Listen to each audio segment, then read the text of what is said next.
द्वितीय अध्याय है जो अद्वितीय है। शिव का लक्षण क्या है? आप मुझे ये बता दीजिएगा भंडारी जी। भंडारी जी, आप हमें ये बता दीजिएगा आप कौन हैं? आपने सुना कि मैं भंडारी हूँ? जी नहीं, मैं शिव हूँ। आपका लक्षण क्या है? जी नहीं। ऐसा जी, आपका लक्षण क्या है उमा स्वामी जी महाराज की दृष्टि से? उपयोगो लक्षणम। पंडित जी इतना याद कर लो। उपयोगो लक्षणम। उपयोग जीव का लक्षण है, अर्थात आपका लक्षण उपयोग है। यदि उपयोग अस्थिर हो जाएगा तो आप अस्थिर हो जाएंगे। यदि उपयोग भटक जाएगा तो आप भटक जाएंगे। घटना व्यक्ति की भटकने से नहीं होती है, घटना तो व्यक्ति की उपयोग की भटकने से होती है। अर्थात आप जिनालय में बैठे हो कि घर में बैठे हो? जिनालय में। यदि आपका उपयोग यहाँ पर है जिनालय में, जिन मंदिर में है, तो आप जिनालय में हैं। और यदि जिनालय में बैठने के बाद उपयोग आपका घर में है, तो आप जिनालय में नहीं, उमा स्वामी की दृष्टि में आप घर में बैठे। और घर में बैठने के बाद यदि आपका उपयोग मंदिर जी में है और आप बैठे हुए घर में हैं, तो उसके बाद भी उमा स्वामी जी महाराज की दृष्टि में आप जिनालय में। इसलिए आपको यदि किसी को संभालना है, देखिएगा रोड पर जाते हैं तो क्या लिखा होता है? सावधान, रोड क्षतिग्रस्त है। किसे सावधान करते हैं? उपयोग को। अक्सर यहाँ पर एक्सीडेंट हुआ करते हैं, सावधान। वहां पर उमा स्वामी जी का सूत्र याद रखिए, सावधान। दुर्घटना नहीं होगी यदि आप अपना उपयोग संभाल लेंगे। उपयोग ना संभालने से दुर्घटना होती है। एक्सीडेंट भी उपयोग भटक जाने से एक्सीडेंट हुआ करते हैं, और उपयोग ना संभालने से वस्तु हाथ से नीचे गिर जाती है। इन माँ से पूछो, माँ जब आपका लाल छोटा था तो कभी भी किसी माँ से अपने हाथ से, किसी भी पिता से अपना बच्चा हाथ से नहीं गिरा, क्योंकि वो आपका था। और कितनी माताएं इस जिनमाड़ी माँ को कितनी अच्छे से देख करके चलते हैं कि जिनमाड़ी माँ कब हाथ से गिर जाए। क्यों? क्योंकि उपयोग में यह बैठा हुआ है कि ये अजीब है, वो जीव है। बस खुदा हमें उपयोग को परिवर्तित करना है। यदि उपयोग परिवर्तित हो गया तो सब कुछ परिवर्तनशील हो जाएगा। माता जी, भगवान जी को नमोस्तु कहो कि बंदामी कहो कि भगवान जी को इच्छामी कहो। लोक व्यवहार में देखा जाता है, बचपन से लेकर के आज तक यही देख करके आ रहे हैं कि भगवान जी को नमोस्तु, महाराज श्री को नमोस्तु, माता जी को बंदामी, शुल्लक जी ऐलक जी को इच्छामी, दीदी भैया जी को वंदना, और धार्मिक दृष्टि श्रावकों को जज करे। क्यों? क्यों भगवान हम आपको बंदावी नहीं बोल सकते? इसमें दोष क्या है और इसमें हानि क्या है? यदि मैंने भगवान जी आपको बंदावी बोल दिया तो इसमें मेरे लिए हानि क्या है? तो हम चलते हैं भद्रबाहु आचार्य के पास जो अंतिम श्रुत केवली हुए। उन अंतिम श्रुत केवली के चरणों में चलकर के पूछते हैं कि हे भद्रबाहु स्वामी जी, आपने पार्श्वनाथ स्वामी को बंदावी क्यों कहा?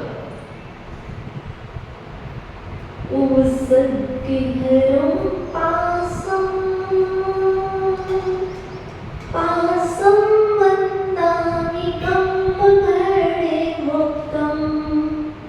आ गया ना? पासं वन्दामि, उपसर्गों को हरने वाले पार्श्वनाथ स्वामी। उपसर्ग हरम पासम, उपसर्गों को हरने वाले पार्श्वनाथ स्वामी। पासं वन्दामि कम्बघड़ मुक्तम, जिन्होंने अष्टकर्म को नष्ट कर दिया है, ऐसे पार्श्वनाथ स्वामी को वन्दामि, अहम वन्दामि, मैं वंदना करता हूँ। जब भद्रबाहु आचार्य हमारे भगवंतों को बंदावी बोल सकते हैं तो हमें कोई दोष है क्या? बंदावी का अर्थ है नमस्कार करना और नमोस्तु का अर्थ है नमस्कार करना। नमस्ते का अर्थ है नमस्कार करना और इच्छामि का अर्थ है मैं इच्छा करता हूँ भगवान बनने की। एक क्लियर? दूसरी बात लेते हैं, इच्छामि कैसे कहें? प्रमाण दीजिए। तो हम चलते हैं गौतम स्वामी के पास जो महावीर स्वामी के गणधर हुए, उनके पास। उन्होंने प्रतिक्रमण में लिखा हुआ है इच्छामि भन्ते सिद्धवती। समझ रहे? अर्थात मैं इच्छा करता हूँ किसकी? आपके समान बनने की। तो मुझे बताइएगा, यदि हमने और आपने सिर्फ चुल्लक और ईलक जी को इच्छामि कहा है तो क्या आप मात्र ऐलक और चुल्लक ही बनना चाहते हो? कल तो आप कह रहे थे मैं भगवान बनूंगा और भगवान बनकर के रहूंगा, मेरा संकल्प है। तो भगवान जी से हम इच्छामि क्यों नहीं कह सकते? हे पार्श्वनाथ स्वामी जी, मेरा इच्छामि स्वीकार कीजिए, मैं आपके समान बनने की इच्छा करता हूँ। इच्छ धातु से बना है इच्छति, इच्छति। ये और इच्छ धातु चाहने के अर्थ में आती है। मैं चाहता हूँ। तो कौन कौन चाहता है भगवान बनना? बोल दो ना, मुझे सबके नाम नहीं पता। अजय जी, मेरे सबके नाम नहीं पता। तो क्या हम भगवान जी को इच्छामि नहीं बोल सकते? बोल सकते हैं। तो क्या हम भगवान जी को बंदावी नहीं बोल सकते? अब प्रतिक्रमण में जब बच्चों को सिखाया जाता है, जब छोटे हुआ करते तो तब सिखाया जाता है अंजेमी, पूजेमी, बंदामी, नमस्सामि। बोला था ना, कम्मखो, बोहिलाओ, सुवेगमनम, समाहिवर्णम, जिनगुण संपत्ति हो वंशाम। बोलते थे। आगे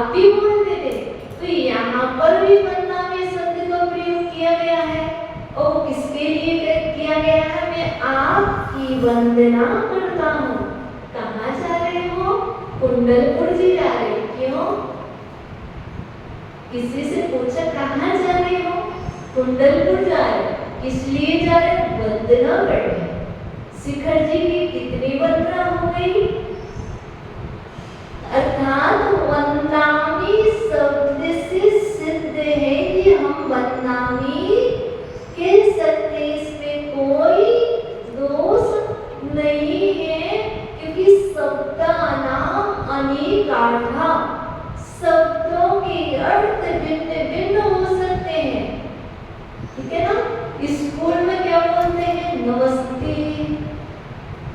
तो क्या आदिनाथ भगवान या महावीर स्वामी जी को हम नमस्ते नहीं कह सकते? नमस्ते हमारा, नमस्ते हमारा, नमो आदि बाबा, नमस्ते हमारा, नमस्ते हमारा, नमस्ते हमारा, नमो आदि बाबा, नमस्ते हमारा। हम टीचर से नमस्ते बोल सकते हैं। यहाँ पर जो भी हमारे भाव पड़ जाते हैं। और नमोस्तु की बात है, नमोस्तु तो सर्वदा कहते ही हैं। नमः अस्तु, नमः अस्तु इक्वल टू नमोस्तु। नमः मतलब नमस्कार, अस्तु मतलब हो, नमस्कार हो। नमोस्तु में सिर्फ नमस्कार हो, कोई इच्छा प्रकट नहीं की है। बात को समझिएगा। आपने कहा नमः नमोस्तु, तो पहले संधि विच्छेद कीजिए। नमः अस्तु, नमः प्लस अस्तु इक्वल टू नमोस्तु। नमः मतलब नमस्कार, अस्तु मतलब हो, नमस्कार हो। मैं कुछ चाह नहीं रहा, मुझे आपके जैसा नहीं बनना।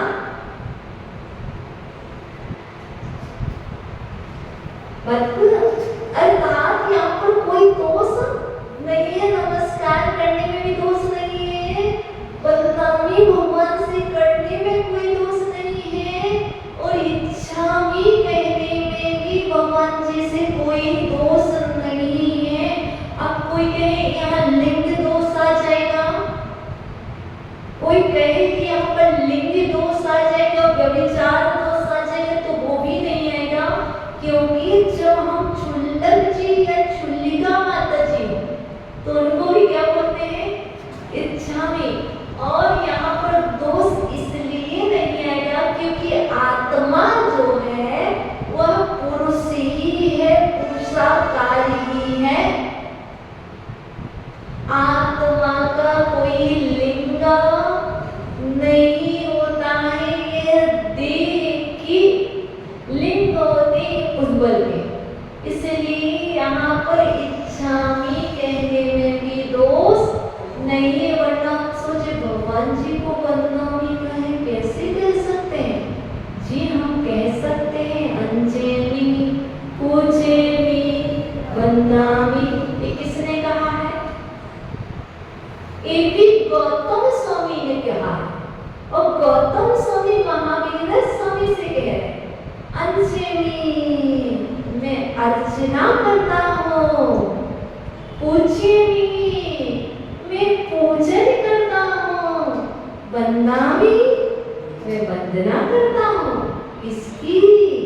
आपकी। हम तो आपकी भी वंदना करते हैं। कैसे? हमें ये बताइए, सिद्धों को कितने लोग मानते? वर्तमान, भूत, भविष्य। त्रिकाल के सिद्धों को अर्घ्य चढ़ाते हैं, त्रिकाल संबंधी। अभी बताइए, भविष्य में बनने वाले सिद्ध नीचे हैं। भविष्य में बनने वाले सिद्ध नीचे हैं, और आप उनको अर्घ्य चढ़ा रहे हैं। बता दो भविष्य में कौन कौन सिद्ध बने? 1 2 3 जो बैठे वैसे भी तो सिद्ध हो सकता। इस सभी भावी सिद्ध हैं और ये सिद्ध बनने वाले हैं। तो हम इन भावी सिद्धों को नमस्कार कर रहे हैं, इनके अंदर सिद्ध परमात्मा के दर्शन कर रहे हैं। बस ये दर्शन तभी होंगे जब उपयोग संभलेगा, और जब तक उपयोग स्थिर नहीं किया तो हमें गलती दिखेगी, दोष दिखेंगे, अपराध दिखेंगे। वस्तुतः उपयोग को स्थिर कर लो, जैसा आपका उपयोग आप वैसे। आप कैसे हैं? बीमार हैं कि स्वस्थ हैं? यदि उपयोग अस्वस्थ है तो आप अस्वस्थ हैं। मनोरमा जी, आपका उपयोग अस्वस्थ है तो आप अस्वस्थ हैं, और उपयोग आपका स्वस्थ है तो आप स्वस्थ हैं। क्योंकि सबसे पहले बीमारी तन को नहीं होती है, सबसे पहले बीमारी मन को होती है। तन की बीमारी तन में रहे, मन में ना जाए तो आपका कुछ भी नहीं हो सकता। और वस्तुतः हमारे तन को कष्ट है, लेकिन तन के कष्ट के बाद मेरे मन में कष्ट आ गया, मुझे ऐसा हो रहा है, कहीं ऐसा ना हो जाए। मन अस्वस्थ हो गया। पूज्य गुरुदेव ने एक ही बात कही है, आप कितने भी अस्वस्थ रहें और कितने भी स्वस्थ रहें, पर अपने मन को अस्वस्थ ना होने दें। इसका उपाय क्या है? एक मंत्र है।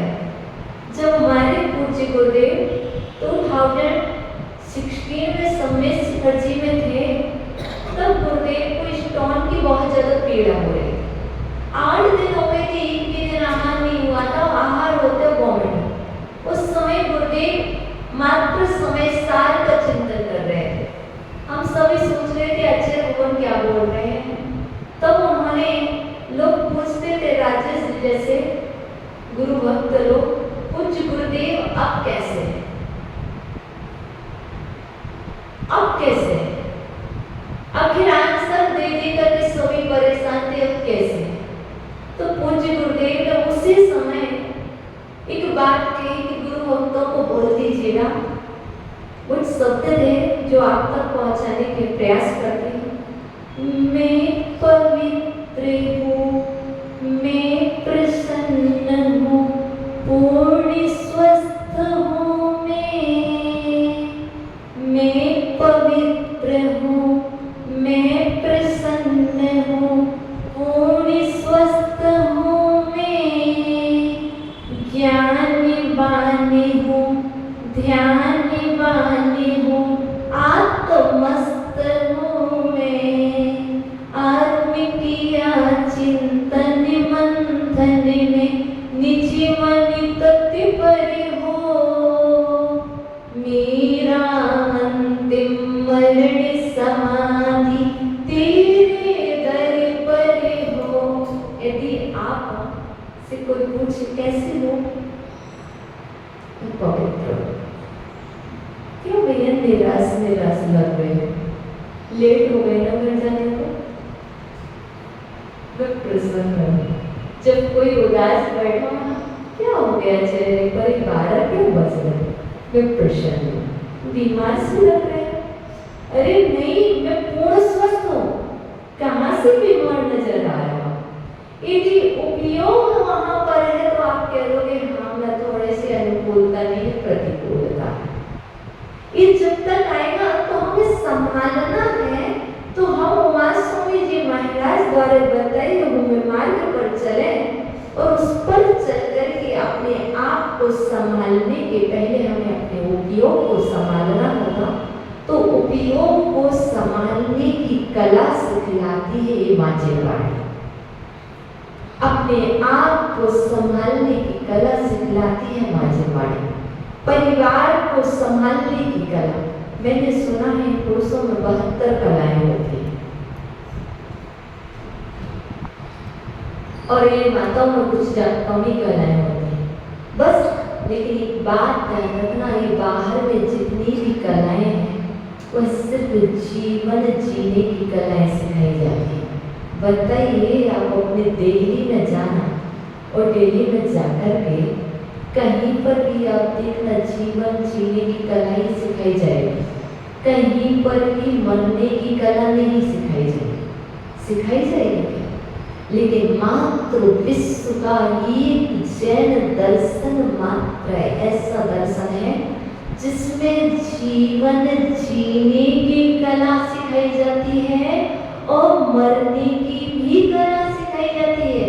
पहले कहते हैं कि जीवन जीना तो कैसे जीना, और अंत में कहते हैं मरण करना तो कैसे करना।